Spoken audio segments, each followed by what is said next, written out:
What do builders do? Well, they want to keep the price down. They want to increase their margins. So why don't we talk about what's the difference between this product and another product?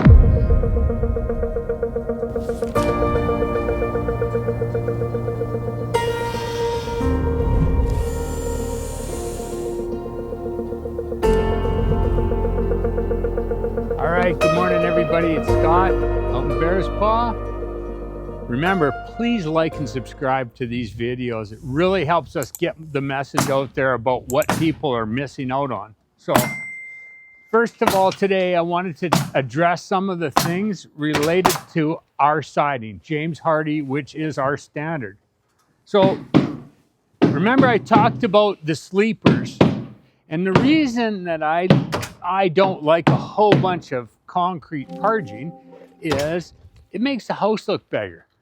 When you bring this down, and by the time I bring the dirt up, you only have about 18 inches, maybe less, of actual parging. So when you look at that house, it looks like the ceiling's really tall as well. But all we've done is an illusion. So that's why we do this. Now, why do we use plywood? Well, I want to show you something. He's installing this board right now, and it means it has to be nailed to the wall. Now, when you nail that to the wall, if it's OSB, chances are you can have the back of the nail explode the inside of the OSB out, and so it's not holding as well. So we use nails, and on plywood, it's got about 3 times the holding strength. So, listen, what do builders do? Well, they want to keep the price down. They want to increase their margins. So why don't we talk about what's the difference between this product and another product? So, vinyl siding isn't just priced on vinyl. It's priced on the color. So the darker the color, the higher the cost of that siding. So on a house, on a standard house, you know, it's probably about a $6,000 upgrade to go to Hardie. On a bigger house, it might be $10,000. It could be higher, but it's not a significant number. But what is significant is when the first hailstorm rolls in and we're getting hit with all that hail and all your vinyl siding has holes in it, you get to look at that for the next few months, maybe a year, while the insurance brokers are figuring everything out, and the guys that do the work are so busy, you're just in a big long lineup. And the guy beside you with James Hardie, he doesn't have any holes in it. It looks great. Then your insurance goes up. Because if you keep having hail damages, which is often the case, the insurance company is going to get their money back. So anyways, remember those things.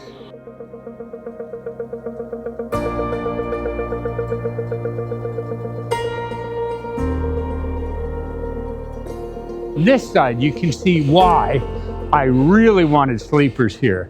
You see how far down that goes? Well, when you see this siding complete, you're going to understand what the big deal is. Because, man, if you saw all of that in parging, looks like you're living in a jail. So, and you don't want that. Well, unless you're a criminal, I guess. Get your free meals. What else do they get? I guess they don't have to pay for a gym membership. So, you know, but I don't like it. Now, over here, you can see I don't have sleepers. And you might be asking, why, Scott, don't you have sleepers here? And I'm about to answer it for you. The reason I don't have sleepers here is because it's stonework. So you can see where that brown wood is. That's all stonework. And it comes down and around all the way to this corner. So we don't need sleepers because that gets applied on the concrete.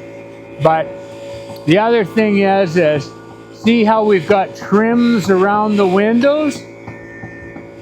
That's because of how they're placed and what we're doing with siding. Otherwise, that would just be parged and we wouldn't need that trim.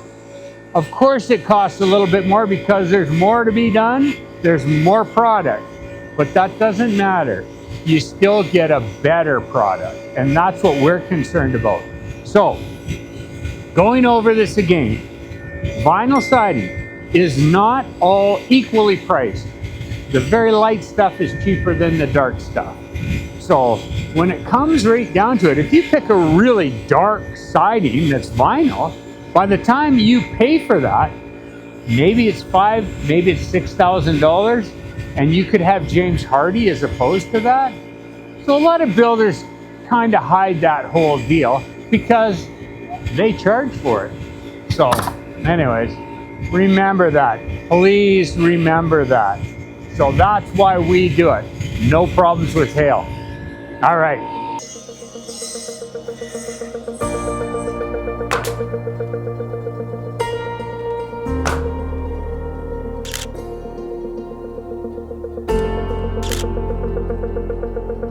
Okay, let's get back to margins over quality. So we always do spray foam in our joist ends, in our cantilevers, anything. Most builders still use a batt insulation in here, and then they put poly over for your vapor barrier. We do this, then we stuff our batt insulation in here to fill it. We don't need to because we've already got enough R value, and then we do our poly over that. But this seals it all off. So come on down and I'm going to show you some of this. So you can see all here are all joist ends. Well, you know, it costs money. Of course it costs more money than what just stuffing batt insulation in there. But then you end up with a cold spot and it frustrates me. So when you look here, this is really tight. And so we had to cut holes in here so that we can get our spray foam in there to get that all done. But all the way along, look at this whole place. The only place that we don't do it is if there's not a joist end sticking in there and it's blocked off, in which case we would have our batt insulation. But it's just so hard to make a comparison. Well, it's no comparison.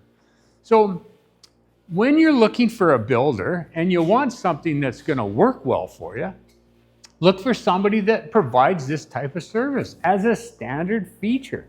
I mean, why not get a home that will provide you excellent quality, excellent efficiency, and be built right? Look at our framing down here. You'll see most guys, everything's 2 foot on center. This has no structural value whatsoever.